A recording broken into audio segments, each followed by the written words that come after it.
नमस्कार, कैसे हैं आप सब दोस्तों। मैं हूं दीपक त्रिपाठी और आप सबका एचएम कोचिंग क्लासेस में बहुत बहुत स्वागत करता हूं। दोस्तों, इससे पहले चक्रवृद्धि ब्याज की 2 क्लासें हो चुकी हैं।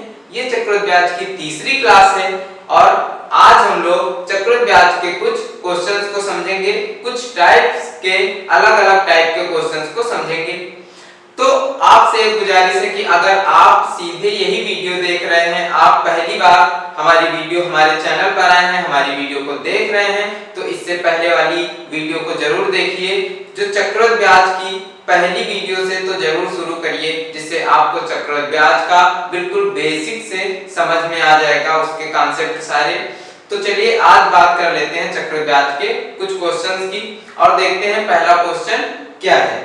देखिए, पहला क्वेश्चन दिया गया है 10,000 का 3 वर्ष का चक्रवृद्धि ब्याज कितना होगा, जबकि ब्याज की दर प्रथम वर्ष में 4%, द्वितीय वर्ष में 5% और तृतीय वर्ष में कितनी है, 6% है। तो हमें क्या बताना है कि कितना ब्याज प्राप्त होगा, जो ब्याज प्राप्त होगा उसकी राशि बतानी है। पहला देखिए 10,000 रुपए है, सबसे पहले आपके पास 10,000 रुपए हैं और इसमें कह रहा है कि पहले वर्ष में 4% ब्याज लग रहा है, दूसरे वर्ष में 5% और तीसरे वर्ष में 6% ब्याज लग रहा है। तो आप क्या करेंगे, सिंपली इसका पहले साधारण ब्याज निकाल लेंगे। 10,000 का 4% कितना होगा, 400। 10,000 का 1% 100, तो 4% कितना होगा, 400। 5% होगा 500, 6% होगा 600 रुपए। और चक्रवृद्धि ब्याज का मतलब क्या होता है दोस्तों, चक्रवृद्धि ब्याज का मतलब होता है ब्याज के ऊपर ब्याज लगना। दूसरे वर्ष में क्या होगा, इस 4% पे भी ब्याज लगेगा, यानी ये जो 400 रुपए बचे हुए हैं इस पर भी ब्याज लगेगा। तो ये 400 का 5% कितना हो जाएगा, 20 और 400 का 6%। अब तीसरे वर्ष में क्या होगा, इसका भी ब्याज लगेगा, इसका भी ब्याज लगेगा और इसका भी ब्याज लगेगा और इसका ब्याज तो यहाँ पर आप पहले ही ले चुके हैं। तो इसका ब्याज कितना हो जाएगा, 24। 400 का 6% कितना हो जाएगा, 24 और 5% कितना हो जाएगा, 30। तो 24 और 30 कितना हो जाएंगे, 54 रुपए ये हो गए। और ये 20 का 6% कितना होगा, 1.2। 20 का 1% कितना होगा, 0.2। 6% कितना होगा, 1.2। अब इस राशि को हम लोग जोड़ लेंगे, यही इसका चक्रवृद्धि ब्याज होगा। ये राशि क्या निकल के आई है, 5 4 9 6 15 यानी 1500। 1574 75 1575.2 रुपए ये आपका ब्याज निकल आया है, चक्रवृद्धि ब्याज निकल आया है। चलिए अब दूसरे क्वेश्चन की बात करेंगे। ये क्वेश्चन आपको समझ में आ गया होगा। अब दूसरा क्वेश्चन देख लेते हैं क्या दिया गया है।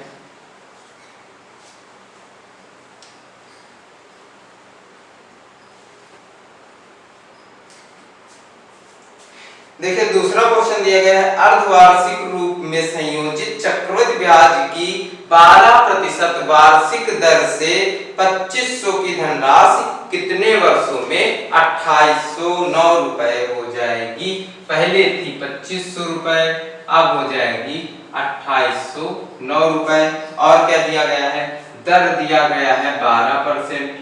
दर दिया गया है 12% और टाइम हमको निकालना है कि कितने समय में, लेकिन अर्धवार्षिक रूप से संयोजित हो रही है। ब्याज की दर क्या हो रही है, अर्धवार्षिक रूप से संयोजित हो रही है। और ये 12% क्या दिया गया है, वार्षिक। ये वार्षिक ब्याज की दर है और क्या कह रहा है कि अर्धवार्षिक रूप से ब्याज संयोजित हो रहा है। मतलब जब 12% एक साल में ले रहा है तो 6 महीने में कितना लेगा, आधे साल में कितना लेगा, 6%। 6% हो जाएगा अर्धवार्षिक ब्याज दर। ठीक, आपको ये बात समझ में आ गई। अब क्या बोला गया है कि कितने वर्षों में हो जाएगी ये, तो जो इसमें ब्याज लगेगा वो 6 महीने में इसमें लगेगा और 6 महीने में एक बार ब्याज लगेगा कितना, 6%। फिर अगले 6 महीने बाद फिर से 6% लगेगा। अब देखिए 2500 है और कितना हो गया, 2809। ये तरीका मैंने पिछली क्लास में बताया है। अनुमान विधि मैंने आपको एक बताई थी, जहां से आप अनुमान लगाकर किसी भी राशि में कितना समय लगेगा या समय दिया हो तो कितनी दर से वो बढ़ा हुआ है, ये सारे कॉन्सेप्ट मैंने पिछली क्लास में बताए थे। चलिए एक बार फिर से समझ लेते हैं क्या है। 2500 है और यहाँ पर 2809 है, कितना बढ़ा, 309। 309 रुपए बढ़ गया है अब, लेकिन कितने साल में ये हमें निकालना है, नहीं पता है। ब्याज की दर क्या है, 6% है, ये 6% है, छमाही यानी अर्धवार्षिक 6% है। तो 6% ब्याज की दर है और कितना 309 बढ़ा है। अब 2500 का 1% 25, तो 6% क्या होगा, 25 चौको 100, छक्का 150 यानी 150 रुपए हो जाएगा इसका 6%। और फिर जब अगले साल फिर जब उसी साल में 6 महीने बाद फिर से 6% बढ़ेगा तो फिर से हो जाएगा 150। अगर इसके साधारण ब्याज की बात करी जाए तो देखिए नियर अबाउट इस 309 के साधारण ब्याज जो आया इससे कम में वो कितना आया, 150 और 150, क्योंकि 6% जो दर है वो 10 से कम है। और ये तरीका मैंने आपको बताया था कि जब भी ब्याज दर 10 से कम होगी उसके लिए ये तरीका यूज हो जाएगा। तो देखिए जो चक्रवृद्धि ब्याज दिया गया है 309 है और साधारण ब्याज कितना निकला 300, इससे 9 कम है। कितना कम है, 9 कम है। और अगर 6 महीने और बढ़ा दिए जाए तब तो ये ब्याज साधारण ब्याज ही ज्यादा हो जाएगा। इसलिए बस 2 बार ब्याज लगा है, कितने बार, 2 बार लगा है, 2 बार लगा है 6% करके, मतलब 2 इसमें छमाही होंगी। तो जब 2 छमाही होंगी, इसमें पूछा गया कितने वर्ष, तो आंसर क्या हो जाएगा, 1 वर्ष आपका आंसर आ जाएगा। चलिए अब अगला क्वेश्चन देख लेते हैं।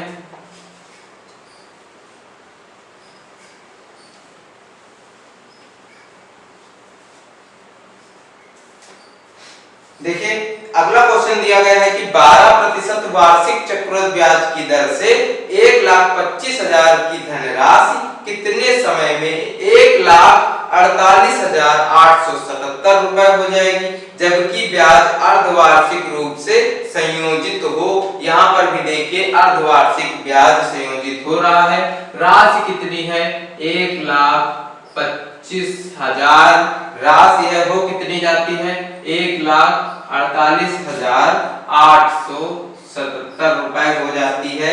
1,25,000 से बढ़कर 1,48,877 हो जाती है। 12% वार्षिक दर दी गई है। वार्षिक दर कितनी दी गई है, 12%। लेकिन पूछा जा रहा है कि बोला जा रहा है कि जो ब्याज लगता है वो अर्धवार्षिक लगता है, छमाही लगता है। छमाही में कितना हो जाएगा, 6% हो जाएगा।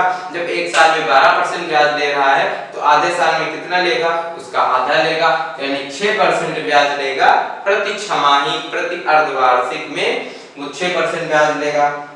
अब क्या बोला जा रहा है कि कितने समय में, वो समय हमें निकालना है। तो वो समय हमें निकालना है तो कैसे निकालेंगे, वही तरीका अपनाएंगे, क्योंकि फिर से ये 10 से कम दे दिया गया है। और मैं आपको बता दूं कि ज्यादातर क्वेश्चन ऐसे ही होंगे जिनमें ये परसेंटेज 10 से कम रहेगा। तो चलिए यहाँ पर देखते हैं, 1,25,000, 1,48,877, ये कितना ज्यादा है इससे, ये इससे कितना ज्यादा है, 877। और देखिए ये 25,000 है, यहाँ पर 48,000 है। तो 25 5 30, 18 5 23, तो कितना हो जाएगा 23,877 रुपए। ये ज्यादा है इससे। और जब 6% की बात हुई तो यहाँ पर देखिए इसका 1% होगा 1250, तो 2% कितना होगा, 2% कितना होगा 2500, 1% होगा 1250, 2% कितना होगा 2500 रुपए। और जब 2% 2500 है तो 6% कितना होगा, 2 का 3 गुना किया 6% आया, 2500 का 3 गुना किया 25 या 7500 आया। और यहाँ पर देखिए कितना है 23,877 है, यानी ये एक 6% है।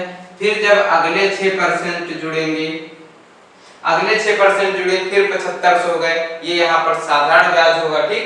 तो अगले 6% जुड़े तो फिर से 7500, कितना हो गया 150, यानी 15,000 हो गए। ये जुड़ने के बाद 7,500 जुड़कर क्या हो जाएंगे 15,000। आप देखिए 15,000 हो गया, फिर से इसमें 750 जुड़ेंगे। अब ये कितने हो गए 15 7 कितने होंगे, 15 7 22, 22,500 500 हो जाएगा ये, और ये यहाँ पर है 23,877। अब अगर इसमें एक साल और बढ़ा देंगे तो क्या हो जाएगा, फिर से 7500 ऐड हो जाएगा, और अब 7500 ऐड हुआ तो इससे ज्यादा हो जाएगा, साधारण ब्याज ही ज्यादा हो जाएगा। तो यहाँ पर ये साधारण ब्याज हमको ज्यादा नहीं करना है, क्योंकि हमको यहाँ पर चक्रवृद्धि ब्याज निकालना है ना। ये साधारण ब्याज देखिए 75 75 75 कितना हो गया, 22,500, और ये है 23,877। इसके इससे कम वाला है ना ये, इसके नियर अबाउट इससे कम है। तो यहाँ पर कितने टर्म हुए, 3 टर्म हुए, यानी 6 महीने 6 महीने 6 महीने, 3-6 महीने कब आएंगे, 1 सही 1/2 वर्ष, यानी 1.5 साल में ये जो राशि है वो 23,877 हो जाएगी चक्रवृद्धि ब्याज की दर से 12%, वार्षिक चक्रवृद्धि ब्याज की दर से, जब उसमें छमाही ब्याज रखता हो। चलिए अब अगले क्वेश्चन की बात कर लेते हैं।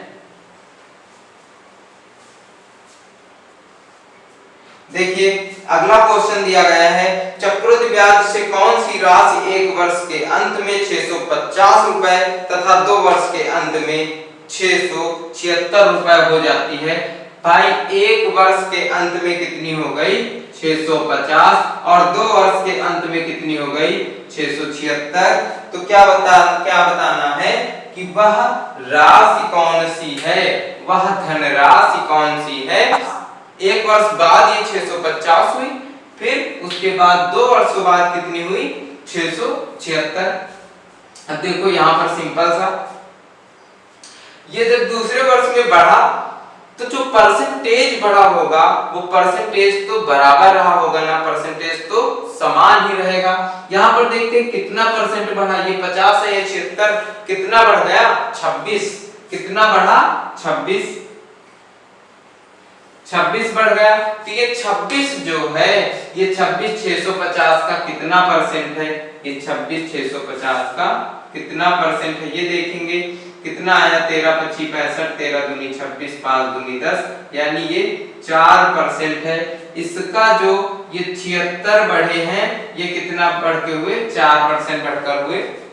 तो जो 4% है वो 76 है, जो 4% है वो 76 है, और ये क्या कह रहा है कि ये राशि थी जो बढ़कर हुई थी एक साल में। एक साल पहले अगर राशि 100 रही होगी तो उसमें ये 4% ऐड हो जाएगा ना, क्योंकि ब्याज की दर यहाँ से क्या पता चलती है आपको कि ब्याज की दर थी 4%, तो इसमें 100 में ये 4% ऐड हुआ होगा, 104।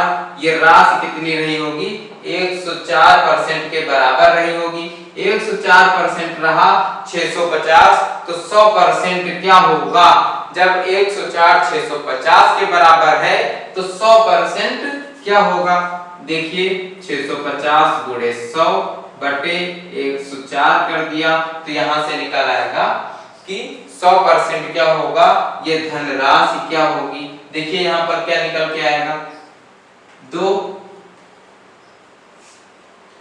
फिर से 2 से काटा 50, और यहाँ पर देखिए 13-25 65, 13-चौको 52, 4 है यहाँ पर 50 50, 2 से इसको काटेंगे 25, 2 से इसको काटेंगे 25, तो राशि कितनी हो गई, 25 गुणे 25, 625 रुपए आपकी राशि आ जाएगी। जो राशि होगी वो कितनी होगी, 625 रुपए होगी।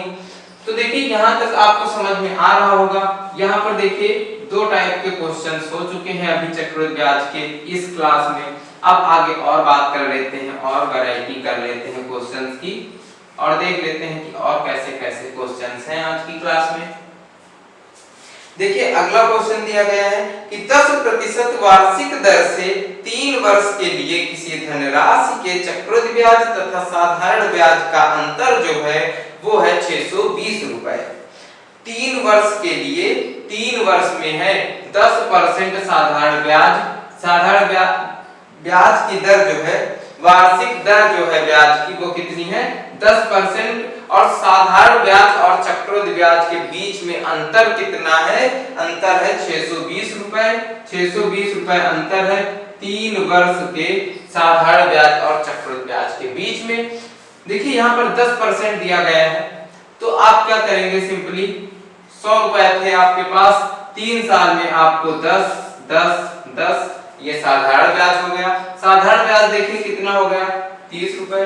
और जो चक्रवृद्धि ब्याज होगा वो इन ब्याजों पर भी ब्याज लगेगा। अब इस 10 में फिर से 10% लगेगा, 1 हो जाएगा। अब इस 10 में फिर 1%, फिर इसका 10% 1, इसका भी 10% 1, यहाँ पर 2 हो जाएगा। अब इसका 10% 0.1 हो जाएगा। यहाँ पर देखिए जो चक्रवृद्धि ब्याज होगा वो कितना होगा 33.1, मतलब इसका जो ये अंतर होगा ये होगा, ये कितना होगा 3.1, अंतर कितना होगा 3.1। और यहाँ पर कितना अंतर दिया जा रहा है 620 रुपए अंतर कितना बताया जा रहा है 620 रुपए अंतर बताया जा रहा है।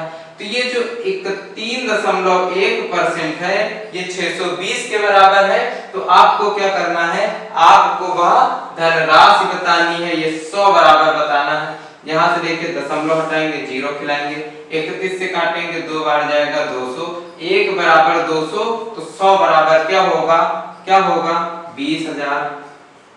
तो यही आपका आंसर हो जाएगा 20,000 आपका आंसर हो जाएगा। वो धनराशि कितनी थी, वो धनराशि थी 20,000। चलिए अब अगला क्वेश्चन देख लेंगे।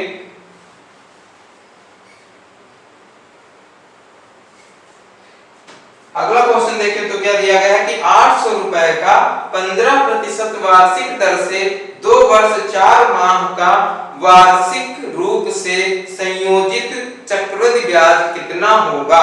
देखिए क्या दिया गया है कि 800 रुपए है, क्या है 800 रुपए है, 15% वार्षिक दर से 2 वर्ष 4 महीने का जो वार्षिक दर है वो कितनी है 15% है। 2 वर्ष 4 महीने का ब्याज चक्रवृद्धि ब्याज क्या होगा, वार्षिक दर ये है और वार्षिक ही लग रही है, 1 वर्ष में ब्याज वो दर लग रही है। और कह रहा है कि 2 वर्ष 4 माह। अब देखिए पहले वर्ष में 15% लगेगा, दूसरे वर्ष में 15% लगेगा। अब बचे हैं 4 माह, 4 महीने का ब्याज लगना है। तो 1 साल में कितने 4 महीने होंगे, 4 4 के कितने ग्रुप होंगे, 3 ग्रुप होंगे ना, 4 4 8 4 12 महीने 1 साल में होते हैं। तो 4 महीने 1 साल में 3 बार 4 4 महीने के ग्रुप 3 होंगे। तो देखिए 4 महीने में जब ब्याज लगाना होगा तो इसको 3 से भाग कर देंगे, कितना आएगा 5%। देखिए अगर इसका 1/, यानी 12 का 1/3 क्या हुआ 4 महीने, तो इसका भी 1/3 कर देंगे, क्या हो जाएगा 5%। तीसरे साल में इसमें कितना लगा, जो 4 महीने का ब्याज लगा वो कितना था 5% था। और ये 800 रुपए थे, इसमें ये 15% ब्याज लग रहा है। 1% कितना है, 1% कितना है 8 है, तो 15 8 120, 120 रुपए इसमें लगा, 120 रुपए इसमें लगा और 5% है यानी 40 रुपए इसमें लगा। ये इसका साधारण ब्याज था। अब चक्रवृद्धि ब्याज देखेंगे, चक्रवृद्धि ब्याज क्या होगा, इस ब्याज पर भी 15% ब्याज, तो इसका 10% देखिए क्या होगा 12 और 5% क्या होगा 6, तो 10 और 5 मिलाकर हो जाएंगे 15, 12 6 कितना हो जाएगा 18 रुपए यहाँ पर हो गए। और ये जो 5% जब यहाँ पर ब्याज लग रहा है तीसरे साल में, इसका भी 5%, इसका भी 5%, इसका भी 5, इसका भी 5 और इसका भी 5, इन तीनों का 5% लगेगा। इस 800 का 5% यहाँ पर पहले ही लग चुका है। इसका 5% क्या होगा 6, इसका क्या होगा 6 और इसका क्या होगा 0.9 होगा। इसका देखिए 6 6 12.9 होगा। अब हमें क्या निकालना है, इसका चक्रवृद्धि ब्याज निकालना है। चक्रवृद्धि ब्याज देखिए कितना हो जाएगा 12 कितना हो जाएगा 120 120 240 280 और 280 के बाद 298 298 और 2 300 310.9 हो जाएगा 310.9 रुपए।